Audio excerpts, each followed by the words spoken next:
बताइए कि शिवम सक्सेना के ऊपर किसके पैसे आते थे? मेरे पति के कफील अहमद के 3 लाख रुपए आ रहे हैं। फिर तो मेरे भाई ने मम्मी पापा से कहा 1 महीना ड्रामा करने के बाद कि वैशाली को कफील के साथ ही भेज दो और कफील से लिखवा लो कि कोई पैसा नहीं है, पैसे के बदले में हम तुम्हें वैशाली दे रहे हैं।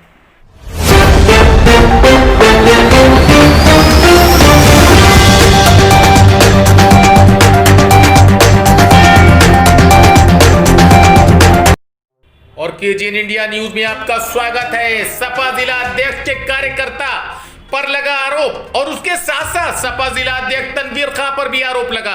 हालांकि उन्होंने आरोप बेबुनियाद बताए, आपको आगे सुनवाएंगे, लेकिन पहले हम बताते हैं कि सपा कार्यकर्ता कफील अहमद पर लगा आरोप महिला को भगा कर ले जाने का और उसके बाद महिला की बावच का अश्लील वीडियो बनाकर करा गया ब्लैकमेल और वीडियो वायरल करने की दी धमकी। इसी बात को लेकर हिंदू वाहिनी के कार्यकर्ता कनेक्टेड में गरजे और गरजने के बाद उन्होंने आरोप लगाया।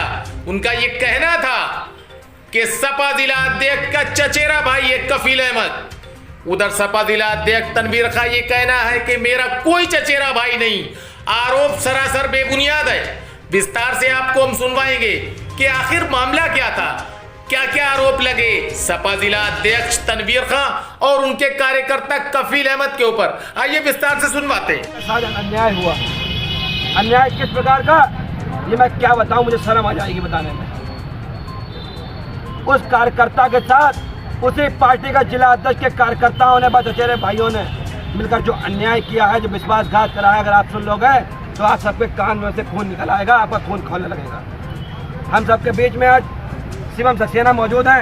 इनका ये पीड़ित के रूप में यहाँ पे इनके सगी बहन के साथ भगा कर उनका ब्रेन वॉश करके इनके राखी बंधवा करके इनके बहन को भगा ले गया कफील अहमद सभी, जो कि तनवीर खां का चचेरा भाई है। उसके साथ साथ इनकी जो बीवी है उसके साथ भी गलत करने का प्रयास करा है उसने। ये अपने आप पे खुद अपने मुंह से सुनाएंगे, मैं इस काबिल नहीं कि इसकी काबिल सुना पाऊँ। क्या हुआ आपके साथ, आपकी बहन के साथ क्या हुआ? हमारी बहन के साथ में तनवीर खां जिला अध्यक्ष का चचेरा भाई कफील अहमद हमारे घर पर आता था, राखी बनवाता था और उसने उसका जो है कलेंस रच कर बहला फुटला कर उसको जो है गुमराह करता है, उसको ले गया। जो शादीशुदा है, उसकी 1-2 साल की बेटी भी है। दूसरा, उसने मेरी बहन के साथ मिलकर मेरी बीवी के साथ भी गलत काम करने। किसने? कफील अहमद ने और उसके दो। तो अब भाई आप यहाँ आए हैं, क्या चाहते हैं? मैं मुकदमा लिखवाना चाहता हूँ, उसको अपराधी है जो उसके खिलाफ उसको जेल भिजवाना चाहता हूँ, सख्त कार्रवाई करवानी। साथ ही उनसे ये भी पूछ लीजिए कि तनवीर खान ने उनको कितना दबाव बनाया। तनवीर खान ने मुझको दबाव बनाया, मुझको घर में बुला के कहा कि जो है सुधर जाओ, नहीं तो तुमको जान से मरवा दूंगा। इस तरीके के महिला की भावज ने क्या आरोप लगाया है?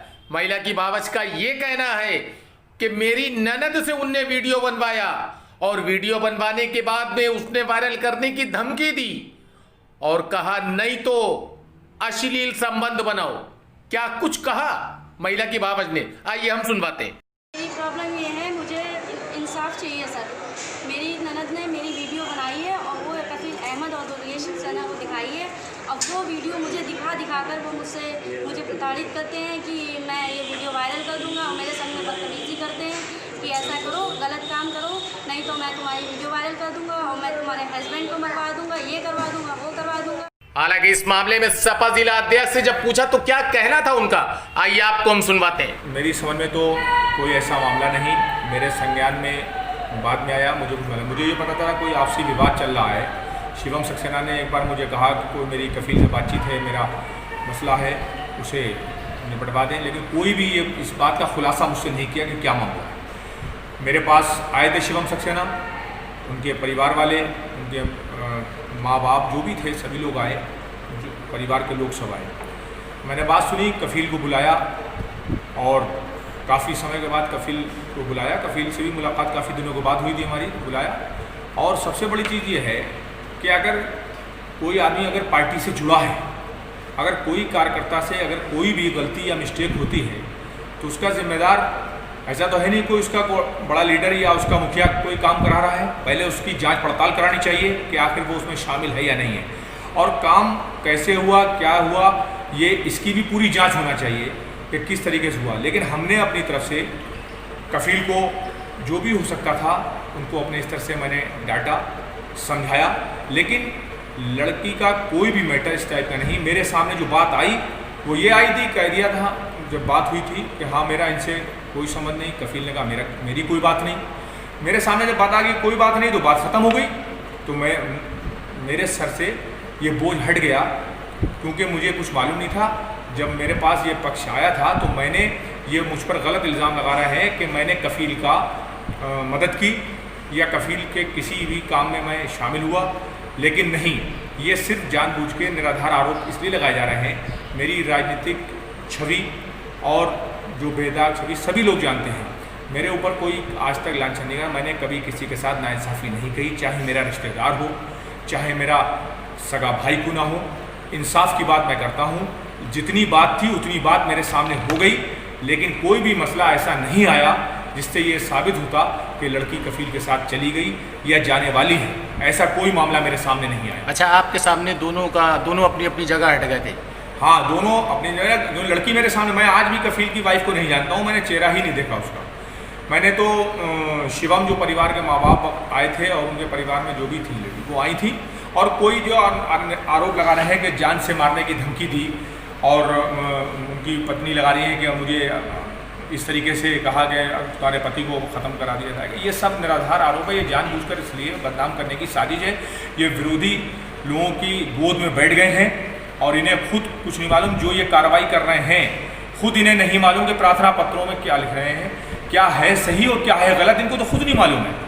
ये दूसरे के ऊपर जो आरोप लगा रहे हैं इन्हें खुद ही नहीं मालूम क्या सही है क्या गलत है। तो इसलिए जो भी है वो कार्रवाई जो भी है वो सोच समझ कर देख कर करना चाहिए। जो सही है वो सही है, जो गलत है वो गलत है। हम गलत के साथ कभी होते नहीं हैं, लेकिन जो चीज़ है जिससे कम से कम उससे भी तो स्पष्ट करें, अपनी बहन से भी स्पष्ट करें। जो सिस्टर की बात वो करना है कि मेरी सिस्टर को कफील ले गए, तो कफील ले गए या मर्जी से गई, ये भी तो है। अगर कहीं लड़के की गलती हम मानते हैं अगर हो सकती है तो लड़की की भी गलती होती है। तो दोनों के राजी खुशी से हुआ, क्या हुआ, कैसे हुआ, और ये खुद ही शिवम सक्सेना तो खुद ही अपने आप ही बराबर कफील से काम लेते रहे, कफील के साथ घूमते फिरते रहे। कफील ने कई बार कफील ने उनका जो फर्दी मामला था मेरे संज्ञान में आया था, हमसे कहकर निपटवाया था कि तमाम कई मामलों में ये फंस रहे थे। मैंने पुलिस से कहकर जो भी जायज़ मदद थी, जो जायज़ मामला था वो मैंने कहा, उनको हमने शिवम सक्सेना को समझाया भी था। एक बार इन्होंने अपने गोली मार के लोगों को फर्जी, कोई अमित हैं उनको फंसा रहे थे फर्जी, वो मेरे संज्ञान में आया। पुलिस अधिकारियों ने मुझे बताया तो मैंने इनको समझाया किसी को बेगुनाह फर्जी फांसना ठीक नहीं होता है, जो सही है वही करो। इलाज ट्रीटमेंट अस्पताल में भर्ती हो गए, हमने कहा कि इलाज कराओ अपना। इलाज के लिए मैं सुपरिटेंडेंट से कह देता हूँ, कह दिया, और पुलिस से मदद जो जायज़ है वो कराई जाएगी, लेकिन किसी को बेगुनाह ना बताओ। लेकिन ये जब ये खुद ही अपने पहले तो गिरबान में झांक किस तरीके से कर रहे हैं, दूसरे के ऊपर आरोप लगाने से पहले खुद भी अपने गिरबान में झांकना चाहिए, क्या सही है क्या गलत, ये सोचना। अच्छा, ये आरोप लगा रहे हैं लोग लव जिहाद का कि ये लव जिहाद का अड्डा है, ये क्या विरोधी? ये सब नहीं, ये सब जो है हमेशा जानते हैं कि जो कुछ दल ऐसे हैं, जो कुछ दल ऐसे हैं सत्ता पक्ष से जुड़े हुए हैं, जो शहर के अच्छे खुशनुमा माहौल को, अमन चैन को ख़राब करना चाहते हैं। ऐसा कुछ नहीं है, ये सब निराधार बातें हैं, ऐसा कुछ। हालांकि इस मामले में एसपी सिटी का क्या कहना है, जरा ये भी सुन दें। देखिए आए थे, इनका कहना है कि इनकी सिस्टर किसी दूसरे समुदाय के व्यक्ति के साथ रह रही है। इनका आरोप था जबरदस्ती ऐसा किया जा रहा है। जानकारी में आया है कि दोनों शादीशुदा थे और अपने इच्छा से गई हुई लड़की। इस संदर्भ में इनके द्वारा तहरीर दी गई है, इसका भी पंजीकृत करा दिया जाएगा। नियमानुसार योजना कर ली जाएगी कि जो सही उसके आधार पर